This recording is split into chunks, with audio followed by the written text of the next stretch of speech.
The reason why I do this is when I was 3 years old, I was diagnosed as being dyslexic, and it had a massive impact on my self-esteem, confidence, and so much so that my grades at school were very, very low. I was state-mentored, having been dyslexic in the 1980s. I was given a speech therapist to support me with my speech development, and my self-esteem was really, really low, and school was a massive, massive struggle. And so much so that when I got into year 6, I was not 1 year behind or 2, but 4 years behind my friends and my peers at my local school. And we're still well I progressed into secondary school. My phone tutor told my parents at my first parents' evening in year 7 that David is a lovely young man, but based on his stats results, he wouldn't really attain anything substantial. And I'm sure you can appreciate that was quite devastating to hear those sort of words coming from your phone tutor. But on the way out, for the same parents' evening, there was a display board of all the high attainers of my year, and Mom said to me, "David, one day you're going to be out there." And I believed my mum because she saw my potential, that I could be great, irrespective of my current learning disposition and attainments. Amos Madra. Hello and welcome. Joining me today is best-selling author, motivational speaker, and learning coach, David C. Hall. He's renowned for innovating and changing the lives of young people. He's done so much for young people, young adults, and adults in general. He's also best-selling author of The Empowering Parent, and has just released his new book, Inspire Your Child's Greatness. He's done so much for so many people. He's just had a recent awards ceremony, which was Potential Unlocked Awards, featuring the great Les Brown. So there's so much that he's done, and I'm just overjoyed, and as you can probably tell, really happy to have David here with me today. David, a warm welcome to you. Thank you so much for joining us. Thank you so much. Thank you. So, David, tell me a little bit about yourself. You know, you've got a really interesting past. When I think about some of the challenges that you've had to overcome, can you tell us a bit about, what life was like growing up and how you came to be the David C. Hall that we see here today? Sure, great question. Well, firstly, I'm David C. Hall, founder of Potential Unlocked, and we train children and young people, adults also, in their greatness to lead a fulfilled, successful, and a transformed life. The reason why I do this is when I was 3 years old, I was diagnosed as being dyslexic, and it had a massive impact on my self-esteem, confidence, and so much so that my grades at school were very, very low. I was state-mentored, having been dyslexic in the 1980s. I was given a speech therapist to support me with my speech development, and my self-esteem was really, really low, and school was a massive, massive struggle. And so much so that when I got into year 6, I was not 1 year behind or 2, but 4 years behind my friends and my peers at my local school. And we're still well I progressed into secondary school. My phone tutor told my parents at my first parents' evening in year 7 that David is a lovely young man, but based on his stats results, he wouldn't really attain anything substantial. And I'm sure you can appreciate that was quite devastating to hear those sort of words coming from your phone tutor. But on the way out, for the same parents' evening, there was a display board of all the high attainers of my year. And Mom said to me, "David, one day you're going to be out there." And I believed my mum because she saw my potential, that I could be great, irrespective of my current learning disposition and attainments. And my dad's very supportive too, that he bought my brother and I a computer so I could improve my literacy skills. And I began to develop a learning system inadvertently of those 5 years in secondary school. And it took me from being 4 years behind to getting 5 grades above my expected. And so that taught me that we can achieve anything if we got three things. And those three things are having a study strategy, having a winning mindset, and lastly, having a supportive network around you that will inspire the greatness in yourself and in your children. That's a beautiful story, and just hearing that is incredible. Uh, to overcome such challenges. I mean, you know, 3 years behind, and you're trying to overcome that in itself can be really disheartening, and it can also, knock your self-esteem, as you said. But to overcome that and to achieve what you've done, not only must your parents be proud, but of course you've got to be proud of your own achievements. So, I am, go ahead. yeah, no, go on, Karen. I am, but the key thing is, I believe that greatness, all great people have adversity, they have challenges. And so I see my adversity as the stepping stones to my greatness. And so that I believe my story is designed to inspire people in their greatness so they can be the best that they can be. And at what point did you realize that I can use this as an empowering tool to help others? That's a great question. To be completely honest, up until about 5 years ago, I was embarrassed to tell people that I was dyslexic, that was statemented, and that I struggled with schoolwork. And it all started one day when we had a new starter at our training centre, a potential on that. And I could see he needed some inspiration, some motivation. And so I began to share my story as a tool to inspire him and to encourage him also. And he was just mesmerized by my story. He said, "Well, David, did you go through that?" I said, "Yeah, it was me. I went through that. I was dyslexic, still am." And when I saw his face was lit up, and that conveyed to me that my story gave him hope. And I realized from then on that our stories are designed to encourage other people and to inspire other people. And our challenges are designed to, influence change, to bring about transformation in other people. Yeah, indeed. And again, when I go back to those three things that you mentioned, the willingness to learn and the environment is huge. It's going to play a big part. But in a child's life, it can be difficult if you don't have parents who are supportive. How can a child overcome such circumstances?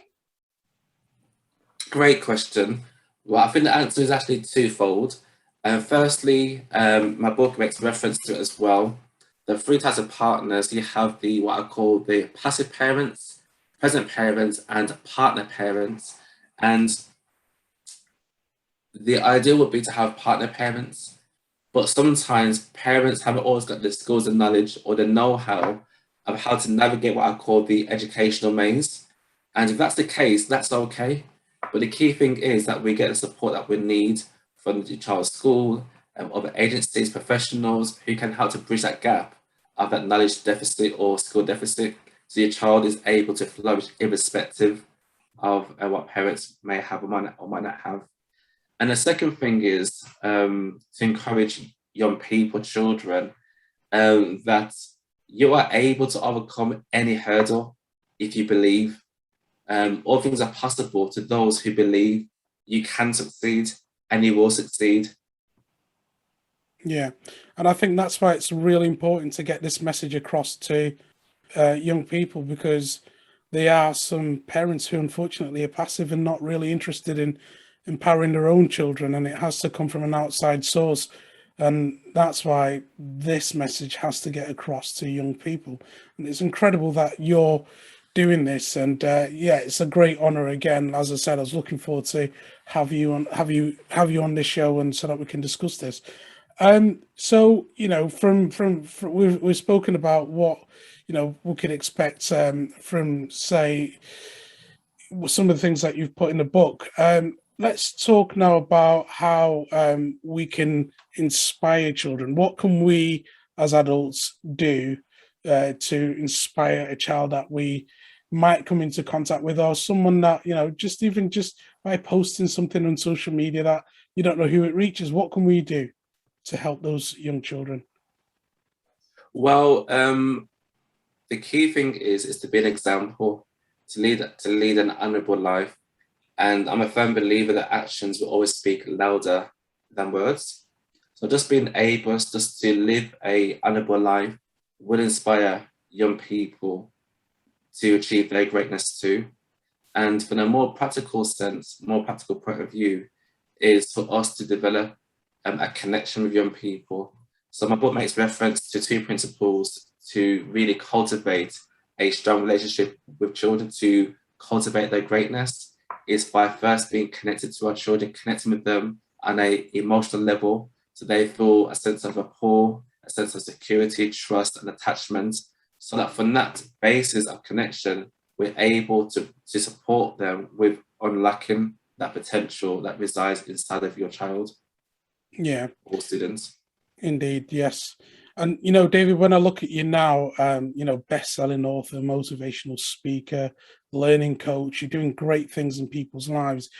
But I want to go back to those days where it didn't seem as though that was the case. Talk to us about that point where you got that breakthrough. Was it an epiphany? What happened? How did you get through it? And at what point did you realize that I'm going to be okay?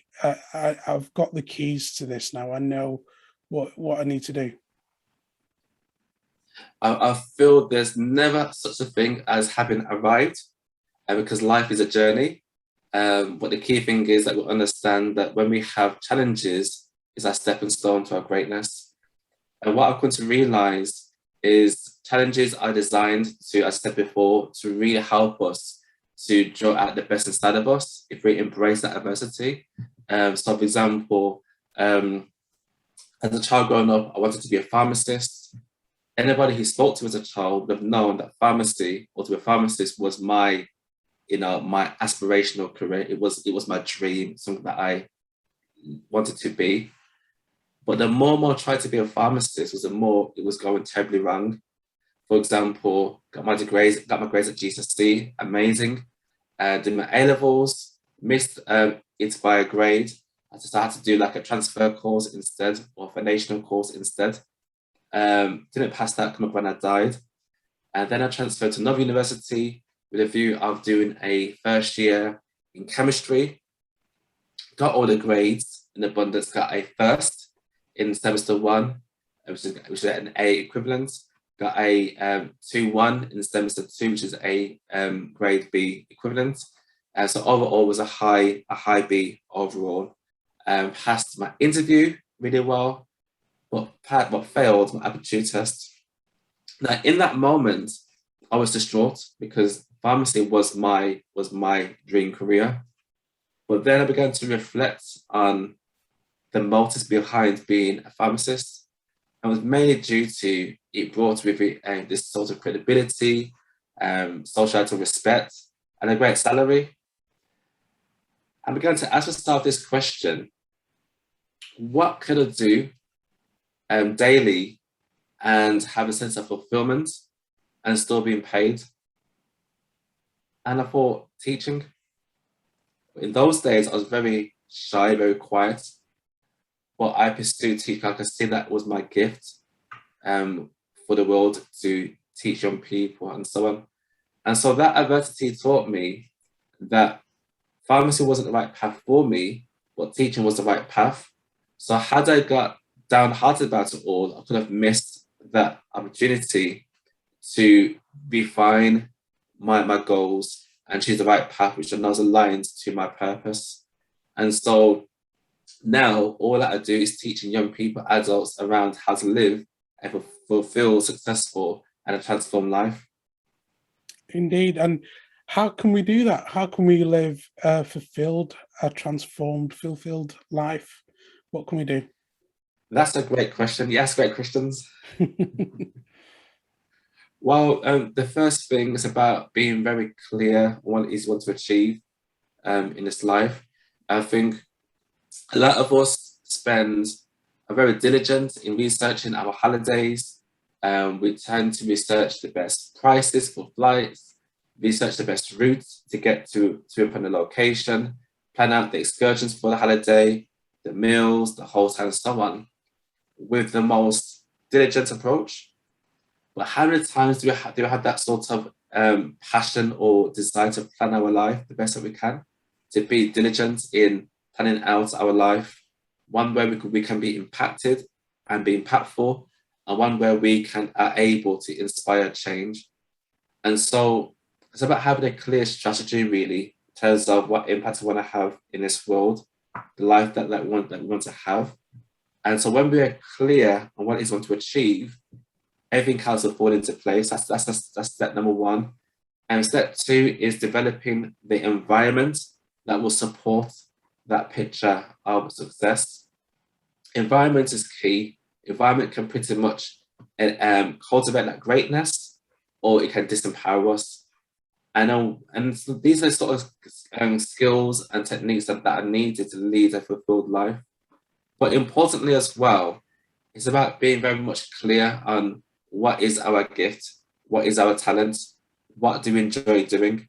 Because there's a misconception of we have to get well paid by doing whatever it takes to make money. But the reality is, the more we chase the money, the more money runs away from us. But there's something special about being very, very clear what our gifts actually are and finding a way to serve the world through our gifts and talents. And I call that in my book the vocational paradigm. And vocation in Latin means essentially one's calling. So when we are doing what we are purposed to do, we will tend to be a lot more upbeat, a lot more positive, a lot more happy relationships, because we are doing what we're purposed to do. Yeah, and I think it's important to be self-reflective. And I think the past year has really helped us in doing that. We're just running, but obviously with the pandemic and everything that's been going on, it's made us stop and think about, take stock of where things are in our own lives and question, what are we doing? Are we doing what we're purposed to do? You hear the saying, don't live life like you've got a spare one. So you've got to really make sure that what you are doing is something that is purposeful and fulfilling, as you said. Now, you seem to be someone who really enjoys doing what you do. Tell us, what is the one thing that you really can't do without, and it's your signature. It's the one thing that stands out for you. My signature is my mission, and my mission is to co-create a generation of young people who are making an impact in this world through their gifts and talents. And then so we're going to have a movement of people who are positive contributors making a difference. That's my mission. That is what I'm here to do, to make a difference. And you've been doing that. Can you tell us about the awards ceremony you just recently had, featuring the great Les Brown? Yeah, sure. We had Les Brown as our keynote speaker this year. It was absolutely amazing.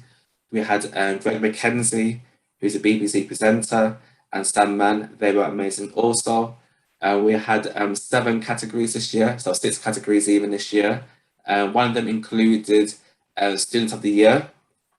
One of the students this year got moved up from Step 6 to Step 2 in 1 year, as now getting at least grade Bs and above in her exams, which is just amazing. So she won that award. And we had the Young Innovator Award given to Trey Sean Ben Salmi, who is a published author, a credible author, and is also an investor. We gave an award to an Inspiration Person of the Year to Stephanie Taylor, who is doing amazing things. She is a single mum and managed to build a property portfolio and to support herself and her son, which is just absolutely amazing. So we give lots of awards on the night for people who are depicting greatness, being for adversity, overcame, and doing amazing things. So the event's designed to really inspire people around what you can achieve, irrespective of your current situation. Yeah, it sounds like an incredible event. And of course, people can still watch that again if they visit your website. They can. So it will be on our YouTube channel, David C. Hall, and also on our awards event website, www.potentialunlockedawards.com. Incredible. Thank you for that. So, what does the future look like for David C. Hall? What can we expect? Another great question. So the future holds me doing more speaking engagements as we already do. We're getting quite booked up doing those. Our training programs also, which is just going, it's a treat to see young people really excelling. Yeah, and we can't wait to hear more, and we hope you'll be back to tell us how things are going. Yes, I'd love to. So, again, could you let us know how we can get hold of your material, your books, and of course, any resources, your socials? How can we reach you? Yeah, sure. So you can go to my website, www.davidchall.co.uk, or the company website, which is www.potentialunlocked.com. David, it's been an absolute joy talking to you. You're an inspiration. You're someone who broke the mold, didn't allow your current circumstances to determine what your future was going to look like. You believed in yourself, and you went out and you achieved what you knew you were what you were full of, the potential that you were holding, and you completely unlocked it. You know, you live what you stand for, and you represent potential unlocked. And I hope for anyone watching and listening to this, they too can pick up on that energy, and they can run with that same message and unlock themselves to be the greatest that they can be. And again, thank you so much for coming and sharing that story and your journey with us. Thank you for having me. If you want some amazing inspiration, check out the videos next to me, and I'll see you right there.